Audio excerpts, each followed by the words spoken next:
모습이어서 반갑습니다. 오늘은 아주 특별한 스피커를 모셨습니다. 박경렬 박사는 아주 커리어가 다양합니다. 잘 아시다시피 우선 서울대학교에서 화공과하고 외교과하고 뭐라 그러지 복수 전공을 했죠. 그리고 유학 가서 미국 가서는 하버드 케네디 스쿨에서 공부하고 또 영국 가서는 LSE라고 런던 스쿨 오브 에코노믹스에서 공부했죠. 학생 때는 서울대학교 총학생회장을 했습니다. 제가 총장할 때입니다. 그래서 사실 저 많이 괴롭힐 수도 있는 자리였었는데 저한테 많이 도와줘서 제가 농담으로 보통 학생회장으로 다르다고 어용 학생회장 했다고 하는데 제가 아주 정말 좋아합니다. 근데 오늘 보니까 그동안에 많은 분들로부터 사랑을 받은 모양이에요. 여기 오늘 박경렬 교수 모신다니까 서울대학교 화공과 교수도 하셨고 또 제가 총장할 때 같이 부총장 하셨던 또 나중에 전주대학교 총장도 하신 이호인 교수 오셨어요. 한번 얼굴 보여주시죠.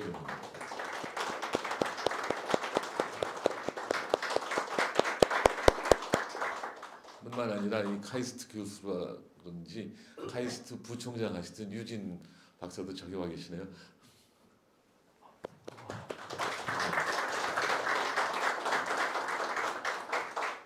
그리고 우리 연구소 와서 여러 번 발표도 하시고 또 좋은 코멘트도 많이 해 오신 박진호 교수도 오셨어요. 서울대학교 산업공학과 교수십니다.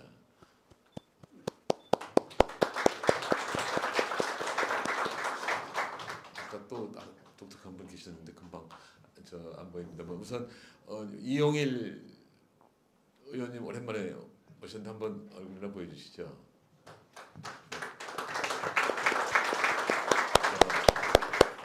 제가 이용일 의원님 장관님이신데 그냥 제가 존경하기 때문에 보통 때 그런 직책은 말씀 안 드리고 이용일 선생님 그렇게 하고 있습니다. 최근에 그 해방 후에 그의 역사를 어떻게 인식할 것이냐와 관련해서 아주 건전한 보수 입장에서 좋은 글을 발표해 주시고 월간조선에 또 아셨었죠? 몇 호죠? 월간조선 3월호, 2월호 하셨습니다. 그리고 오늘 제가 정부에서 일할 때 총리로 일할 때 같이 일했던 박영준 저 선생도 나오시고 지금 사업하고 있습니다. 박영준.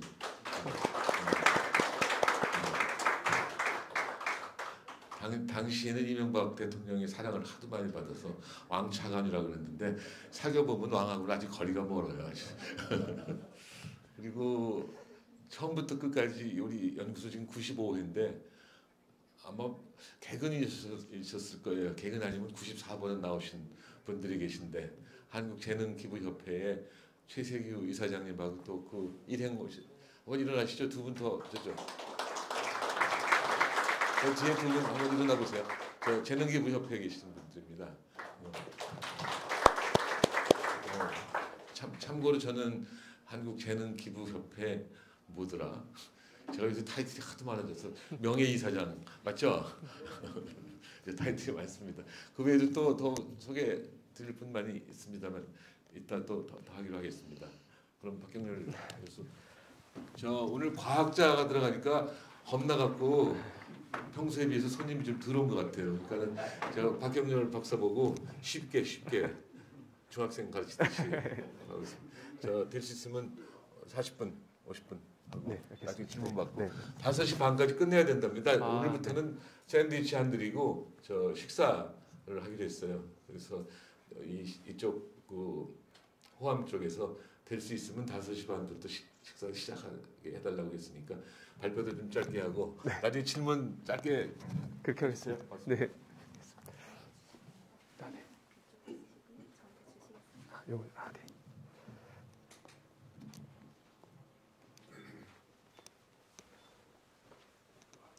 혹시 네.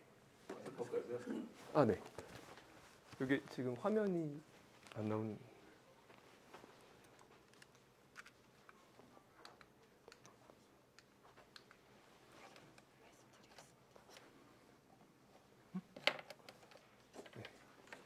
저 USB를 다시 갖고 와볼까요? 네.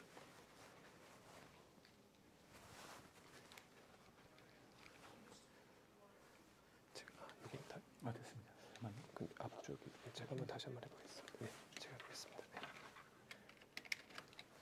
네.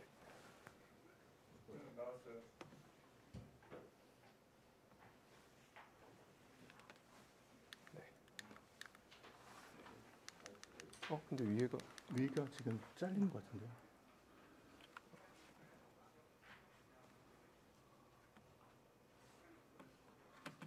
맨 처음부터. 네, 잠시만요. 네, 됐습니다. 된 것 같습니다. 네. 맨. 네.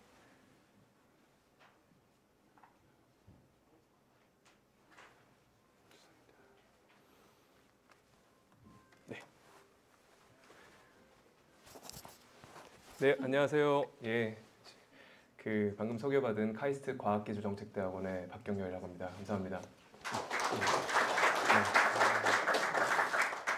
네, 오늘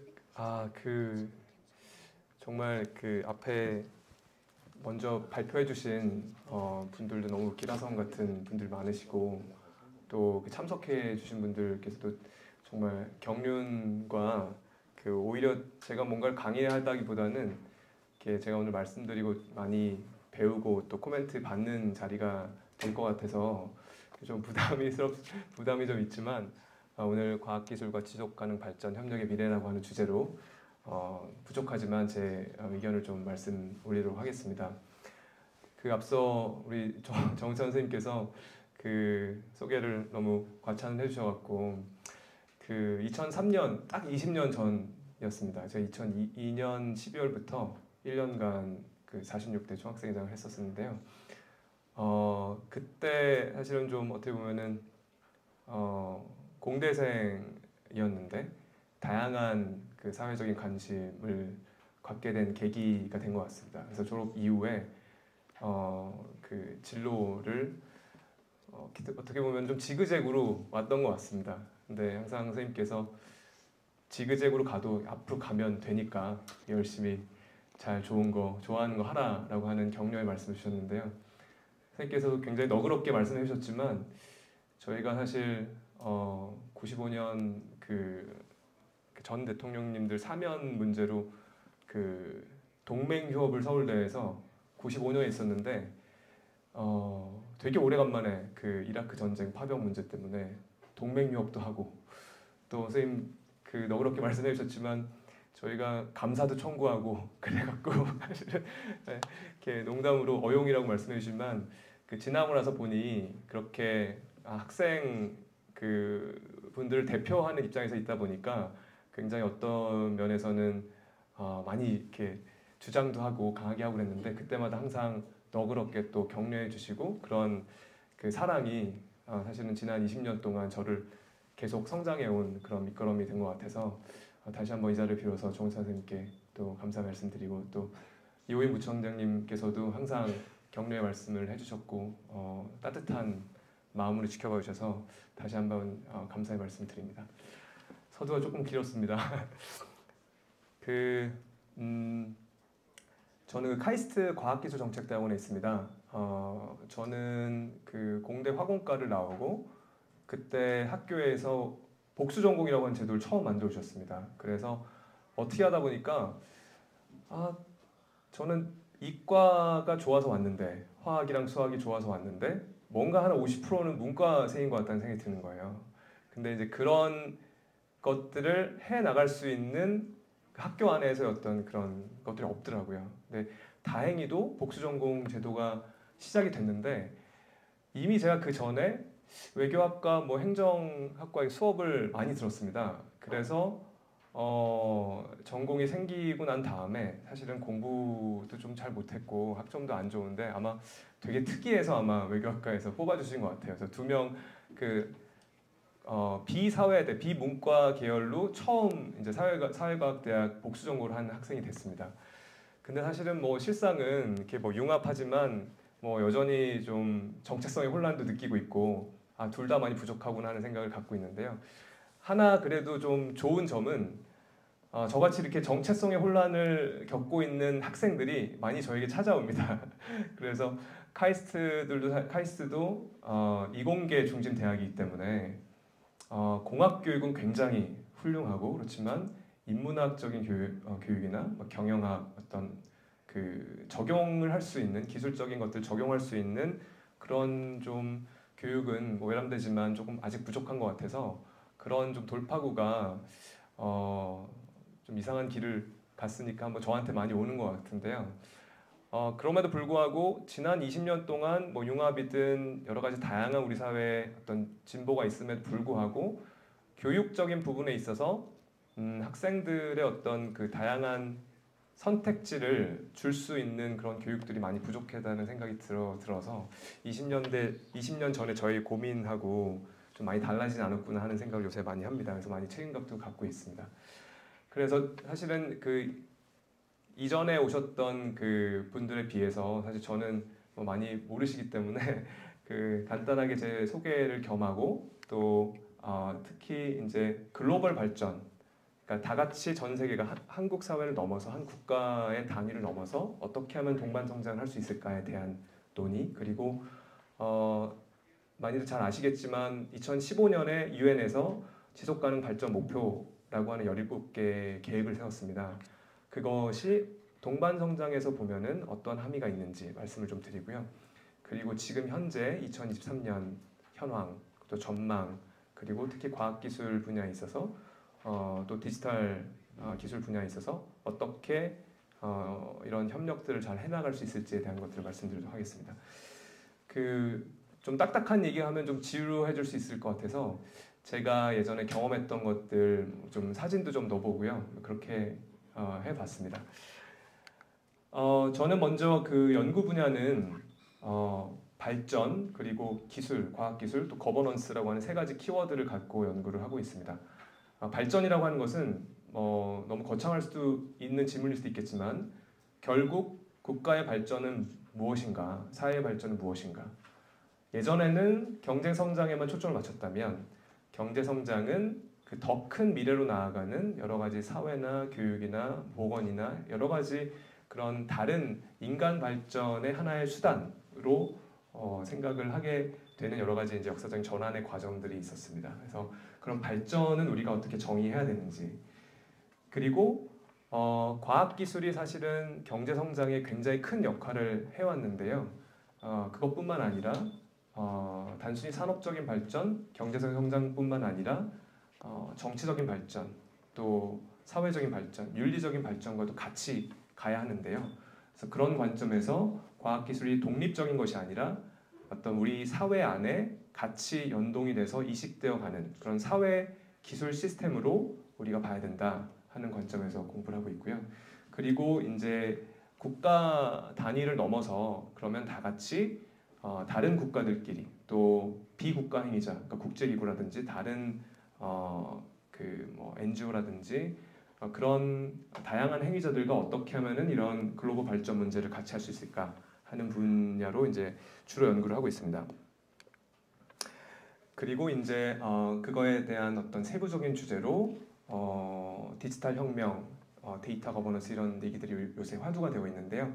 그래서 다양한 데이터를 통해서 투명한 정책들을 집행하고 또 다양한 디지털 기술들을 이용해서 여러 가지 발전에 대한 프로젝트들을 만들어내고 또 발전을 보다 포용적이고 지속 가능한 그런 개념으로 규정하는 것들을 이제 하고 있습니다. 오늘 사실 제가 드릴 말씀 중에 좀 큰 결론이 될 수 있는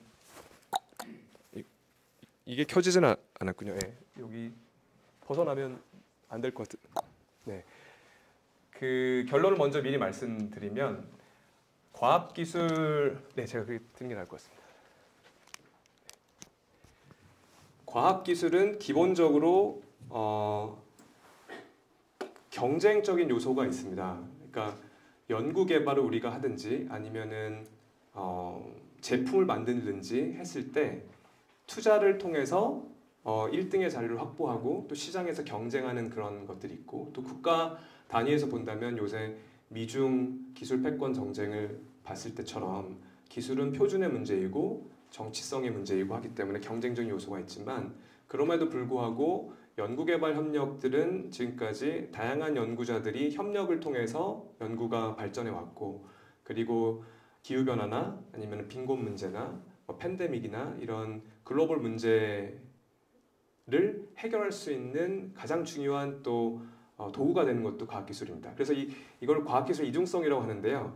이런 국가 차원에서 미중 패권의 기술 이제 패권의 경쟁이 있는 시기에 협력은 어떻게 해야 되며 또 협력을 해야 되는데 지금 기술 동맹들 사이에 어떤 그 블로커가 있기 때문에 이런 전략들을 어떻게 해야 될지를 국가 단위에서 전략으로 규정하는 게 매우 어렵습니다. 그래서 굉장히 어렵고 하지만 그래도 가장 중요한 기자라고 저는 개인적으로 생각을 하고요. 그래서 그런 부분이 그 오늘의 결론으로 보실 수가 있을 것 같습니다. 그래서 지속 가능한 발전 그리고 또 글로벌 사회 문제 해결을 위한 과학기술 그 과정 속에서 다양한 이해 당사자를 참여하는 포용적이고 또 협력적이고 또 참여적인 그런 과학기술 기반의 전환, 뭐 디지털 전환들을 이뤄내는 것들을 저는 주로 연구를 하고 있습니다. 그래서 이제 제가 사실은 이러한 생각을 관심을 가지게 된 거는 굉장히 어떻게 보면 우연한 기회였는데요. 제가 이제 2003년에 학생회를 하고 2004년에 이제 졸업을 했습니다. 졸업을 해서 아프리카 탄자니아라고 하는 곳에 가게 됐어요. 그래서 아마 혹시 여기에 탄자니아를 혹시 방문해 보신 경험 있으신 분? 네. 네. 그 지금 사실은 뭐 팬데믹 때문에 한 3, 4년 여행도 좀 못 하고 오셨잖아요. 그래서 잠깐 좀 여행을 하는 기분으로 이미지를 봐주시면 좋겠는데요. 제가 탄자니아 가게 된 거는 사실은 그 대체 복무였습니다. 그래서 코이카라고 하는 국제협력단 소속으로 현역 입영 대상자들로 하여금 2년 6개월 동안 오지에서 그 근무하는 그런 프로그램이 있었습니다. 그래서 제가 국제협력요원으로 탄자니아에 가게 됐고요. 지원을 가게 됐고 컴퓨터 단원으로 가게 됐습니다. 그래서 원래는 군 장성, 뭐 정보화 교육 이런 걸 담당하는 걸로 이제 가게 됐는데요. 그때는 2004년이어서 제가 서점에 갔더니 그 세계는 간다 아프리카의 키워드를 치면은 세계는 간다라고 하는 노란색 책 그거 하나만 나오더라고요. 그래서 그만큼 정보가 굉장히 열악했습니다. 그래서 어떻게 보면 저한테는 굉장히 인생의 전환점이었는데요. 그래서 2년 반의 시간을 거치면서 저에게 어떻게 보면 가장 충만하고 행복했던 시간이었습니다. 그래서 약간 좀 뭐 말라리아도 한 3번 걸리고 근데 거기 계신 분들 다 많이 걸리세요. 그래서 좀 갔다 온 다음에 제가 이제 한 70 몇 킬로 갔는데 53킬로를 제가 왔거든요. 그래서 그런 부분들이 있었지만 정신적으로나 아니면은 제가 어떻게 보면은 자원봉사자라고 하는 이름이 있으니까 내가 뭔가를 가서 줄 수 있겠다고 하는 생각으로 갔는데 지나고 나서 보니까 2년 반 동안 가장 많은 사랑을 받은 사람은 저더라고요. 그래서 그런 어떤 매력도 느끼고 그 다음에 이제 이런 개발협력 분야에 굉장히 큰 동기를 느껴서 그 이후부터는 제가 국제이구나 이런 곳에서 근무를 하고 2018년에 돌아왔습니다.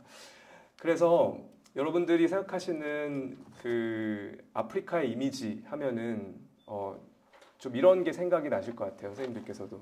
저도 가기 전에는 뭐 퀴즈 탐험 신비의 세계라든지 뭐 그런 것들을 보면서 굉장히 어떤 그 자연 그대로의 모습, 뭐 사바나 이런 것들을 이제 생각하고 갔습니다. 이 사진들은 제가 다 찍은 겁니다. 그래서 이런 얼룩말이라든지 아니면 정말 맹수의 세계, 약육강식의 모습. 이거는 이제 세렝게티라고 하는 곳이 있는데요. 세렝게티가 제가 근무했던 아루샤에서 한 4시간 정도 떨어져 있는 곳인데 거기가 이제 경상남북도로 합친 지역 정도의 크기입니다. 근데 거기 이제 완전 자연 하울링 그 곳이죠. 그래서 저희는 그때 이제 레지던스니까 이제 그 밖에서 관광으로 오시는 분들은 하루에 뭐 200불씩 피를 내고 이렇게 하지만 저희는 1,000원, 그러니까 엘프 모자니까 1,000원이거든요.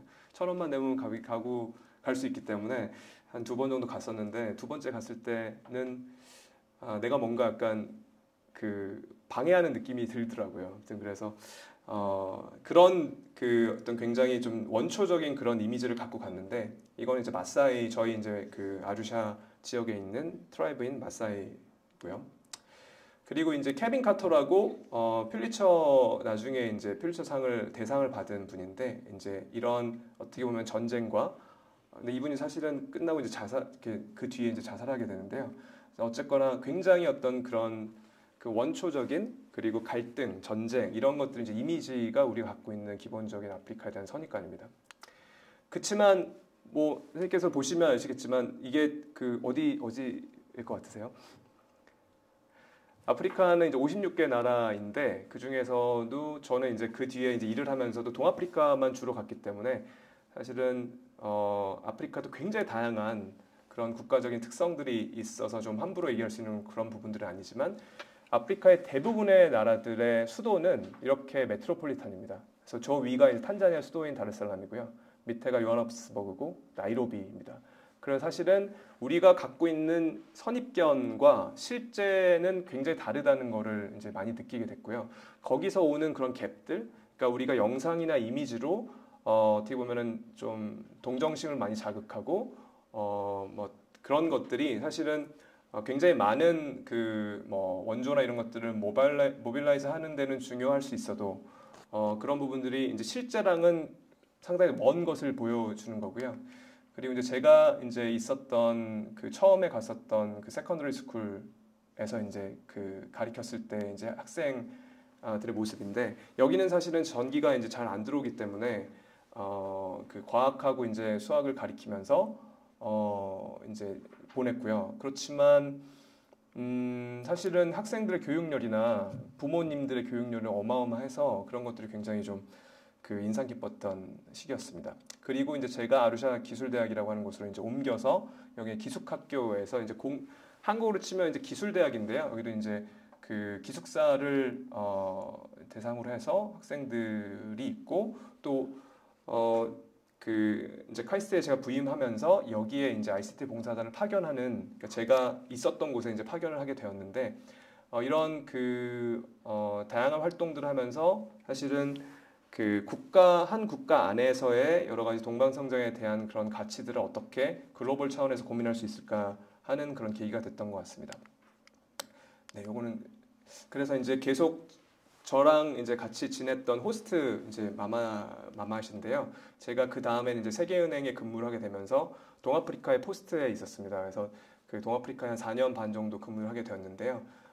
그 학생들이 계속 성장하고 계속 연락을 하고 하는 과정 속에서 저도 이제 그 예전에 있었던 학교에 계속 학교 발전을 위원회로 이제 참여하고 하면서 한 20년 동안 계속 지금 연을 이어가고 있습니다. 그치만 계속 제가 어떻게 보면은 그 전문가로서 성장하기 전에 이런 그 자원봉사자로서 필드에 있었던 경험은 굉장히 소중했던 경험인데요. 그래서 많이 사랑도 많이 받고 그 다음에 이제 뭐 그 아예 로컬에 있었기 때문에 거기에 영어를 쓰시는 분이나 한국어 쓰시는 분이 당연히 없었을 거 아니에요. 그래서 뭐 제가 이제 한국에서 태어나서 쭉 토종으로 있다가 다른 나라에 처음 산 게 탄자니아인데요. 그래도 아직 그게 20대 초반이었기 때문에 아직 스와힐리어는 계속 제 머릿속에 남아 있습니다. 그래서 스와힐리어라고 하는 게 이제 그 동아프리카 공용어거든요. 그래서 언어를 통해서 좀 더 문화도 이해하게 되고 그 다음에 이제 그 이후에 제가 어떤 이 분야의 전문가로서 성장하는데 굉장히 큰 발판이 됐는데 그럼에도 불구하고 이런 그 글로벌 동반 성장을 위한 하나의 그 국가 간의 단위의 활동들이 이제 예전의 그러니까 예전의 언어로는 foreign aid, 그러니까 해외 원조이잖아요. 그래서 우리나라도 IBRD에서 많이 그런 이제 차관들을 많이 받았었는데 그런 원조들이 그러면 과연 효율적이었을까 하는 것들이 계속 문제가 제기가 됐었고 그다음에 특히 사하라 사막 이남 지역 아프리카 같은 경우에는 소위 빈곤의 덫에 갇혔기 때문에 계속적인 천문학적인 원조를 투여하지만 경제 성장을 우리처럼 이렇게 중진국의 함정을 탈피하고 나온 나라는 전혀 없었던 것이죠.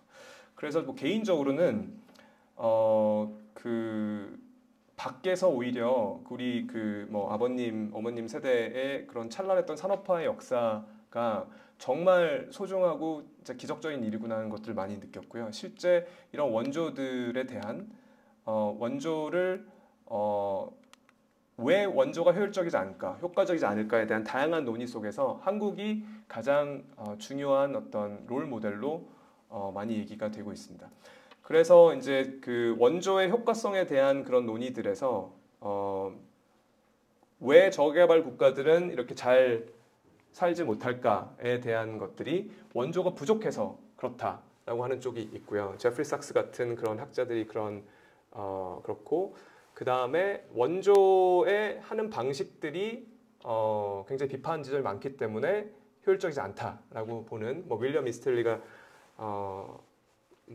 대표적인 학자일 것 같고요. 그리고 담비사 모요는 사실은 이제 잠비아 태생의 이제 골드만삭스 출신의 이제 여성 경제학자인데요. 원조를 다 폐지하자. 원조가 오히려 아프리카 국가들의 어떤 종속성을 더 심화시키는 방향으로 간다. 이런 학술적인 그런 논의들이 있습니다. 그래서 이제 이런 어떤 문제의식을 갖고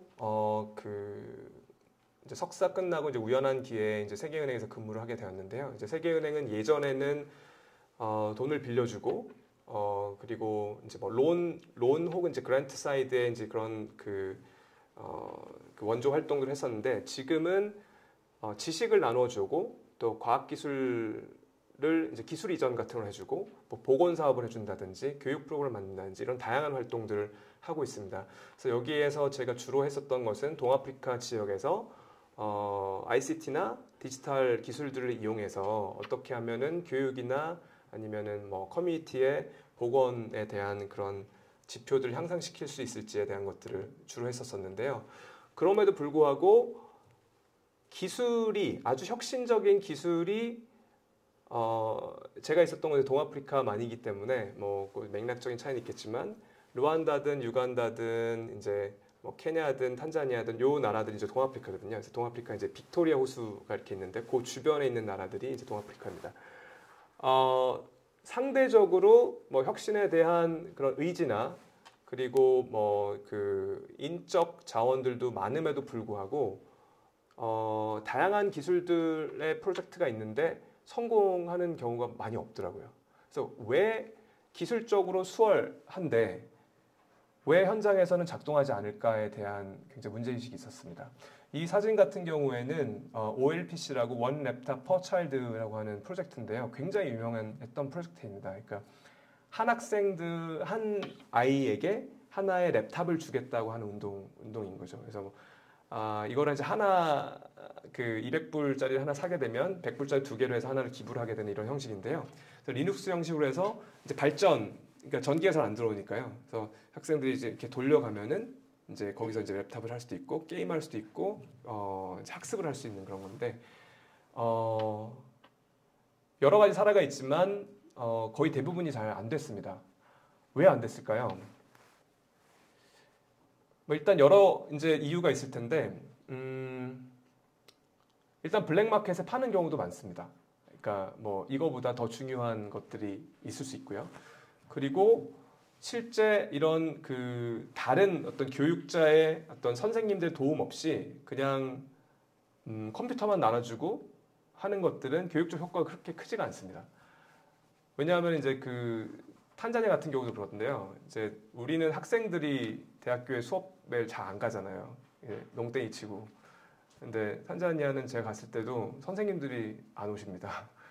왜냐하면 이제 임금이 너무 낮기 때문에 과외를 많이 뛰어서요. 그래서 이제 학교에 잘 안 와서 제가 처음에 킬리만자로 이제 무이카 중고등학교 거기에 갔었을 때도 교장 선생님께서 그럼 뭘 가르칠까요? 그랬더니 그럼 일단은 수학을 가르쳐라. 그래서 수학을 가르치다가 그 다음 주 됐더니 과학 선생님 안 오셨으니까 과학을 이번에 하라고. 그래서 과학도 가르치고 또 축구도 하고 이렇게 했었거든요. 그래서 어떤 기술이 이런 소위 앱센티즘, 그러니까 선생님들이 학교에 오지 않고 책임감을 느끼지 못하는 것들을 해결해 줄 수는 없잖아요. 근데 이런 다양한 방식들의 이제 문제들이 발생을 하는데 그럼에도 불구하고 굉장히 기술 투입적인 사고를 합니다. 그러니까 오른쪽에 보시면 이분들의 어떤 비전은 뭔가 헬리콥터에서 이 뭐 잘 되든 안 되든 헬리콥터에서 이 태블릿 노트북을 한번 뿌려버리면 뭔가 혁신이 일어날 것이다. 이렇게 생각을 하는 것이죠. 근데 이거는 비단 탄자니아나 아니면 동아프리카의 문제가 아니라 우리 사회에서도 그런 것들을 많이 볼 수가 있습니다. 그러니까 지금 기술 혁신들이 많이 일어나잖아요. 요새 뭐 챗 GPT 이런 말씀 많이 이제 들으셨을 텐데 그런 뭐 인공지능이나 아니면 여러 가지 데이터 혁신을 통해서 기술들이 마치 세상에 있는 모든 종류의 문제들을 다 해결할 수 있을 것만한 그런 정부 정책의 슬로건이라든지 아니면은 뭐 투자들이 이루어지고 있는데 사실은 뭐 제가 카이스트에 있긴 하지만 그리고 또 뿌리가 공대생이라 하지만 기술이 사회적인 문제를 해결해 줄 수 있는 것도 있고 아닌 분야도 굉장히 많기 때문에 그걸 잘 선별해서 기술의 수월성이 그러니까 아주 좋은 기술들이 어떠한 곳에서 영향을 미치지 못하고 해결하지 못하는 문제들은 무엇인지 그거를 잘 살펴봐야 될 것 같고요. 또 뭐 최근의 논의와 뭐 연결을 시키면 결국에는 인공지능에 대한 것도 데이터가 어떻게 편향됐느냐에 대한 문제로 귀결되기 때문에 그 사회를 비추는 거울이 데이터라면 그 데이터가 포용적이고 모든 사람들을 이제 포함할 수 있는 방식으로 전개돼야 된다고 생각을 합니다.